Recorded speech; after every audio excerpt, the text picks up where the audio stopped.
good noon na dahil mga palagi kalas 12 naman siya. So, may nag-donate sa kuha worth 1,800 pesos, no? So, dili lang daw siya pangalanan. Ako siyang kaklase. Di lang sana ako i-mention kung high school, elementary, or college. Basta kay classmate na ako siya. No, she's one of my friends, no, during those times nga karon karon lang mi parang na contact ba through sa ako ang post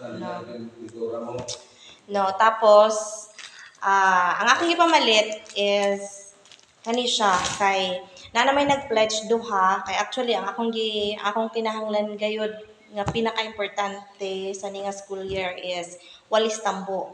So nag-post ko last Miyerkules no nga kailangan na ako ang tambo. So naay ka nang nag-pledge nga duha. Usa lang di ito siya pero wala ko nag-expect nga naa sa hatag og usa pa gayud. So duha na ako ang walis tambo. Na ako man koy duha nga walis tambo. So naman kay kinahanglan nako ang daghan nga walis tambo. It's because my classroom is so large no.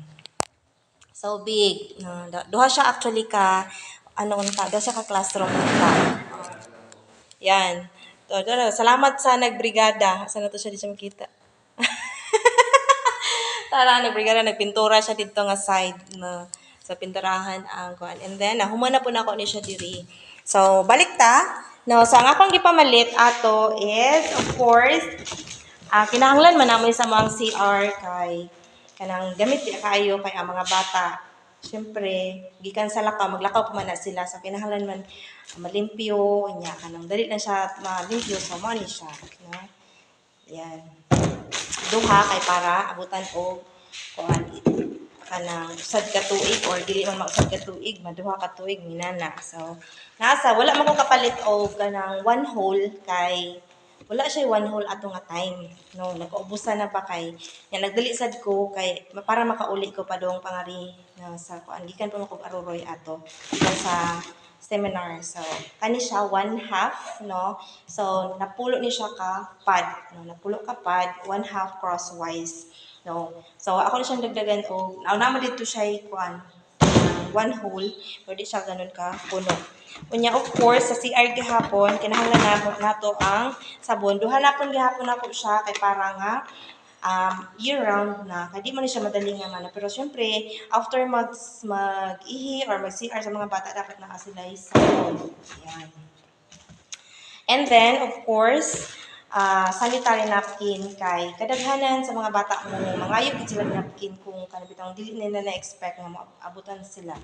No, so of course, ball pen, no, saan siya ka box, no, so this is 20 pieces. So, of course, dili tanan tagaan kung namagi chances nga mga bata dili waay pambakal og ball pen, nya maubusan sila ball pen sa man siya. Of course, nasa tay glue. So glue, no, tatlo ka bilog. Tapos gunting gilain-lain ako siya og color para kuan. Pero hulang-hulang di siya din ako ni siya ihatag. Gamiton lang during class activities. Nga naasad ang sad ka kuan nga lapis kung mag-drawing or something na kailangan nila ang lapis. Nga naasad guys, scotch tape para sa reporting. Na may supply pero ginagamit man sad sa teacher niya, mga bata sad, mogamit sad for reporting purposes. So, para naagi extra sa man siya. Ang supply man good kay kwanto siya kanang kadamuan kay double-sided or kanang tawag ani limot ko sa tawag ato.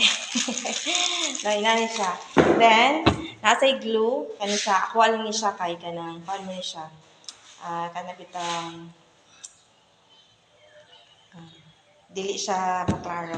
Of course, colored paper na para sa mga arts nila.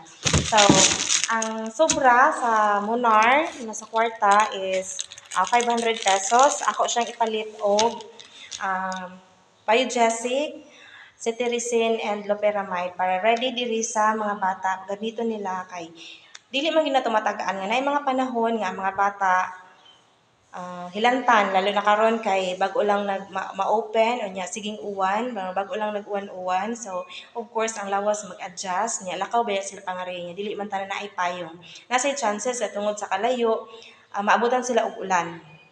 So mo na siya, and then loperamide bawal nga kanang mag-diarrhea or mag-udo-udo or magkalibang ang mga bata sa eskwelahan kay wala may tubig nga stable. Now may mga chances nga kanang usahay dili na mabuhusan ang among mga CR, it's because nga naay pagkukulang sa tubig ba kay kanang wala may kanang stable nga source sa tubig. So kinahanglan nga naa sila mainom nga tambal kay layo mo sad ang palitan nga dili sad nato ma-sure nga naay kon kay uma man ni siya diri. Nya of course ang cetirizine kay naa man sa mga bata nga allergy sa mga pagkaon or unsa ang ilahang na kuan, so para at least kuan dayon ba ma-prevent dayon ang pagkuan ng butod-butod ni daghan kay na sila nga diri nga kanang attack yung sa allergy nga sa inanay. So mo na siya, salamat kaayo ma'am, no, salamat kaayo sa imuhang blessing nga gi-share sa mua, and more blessings, and God bless you po. Thank you.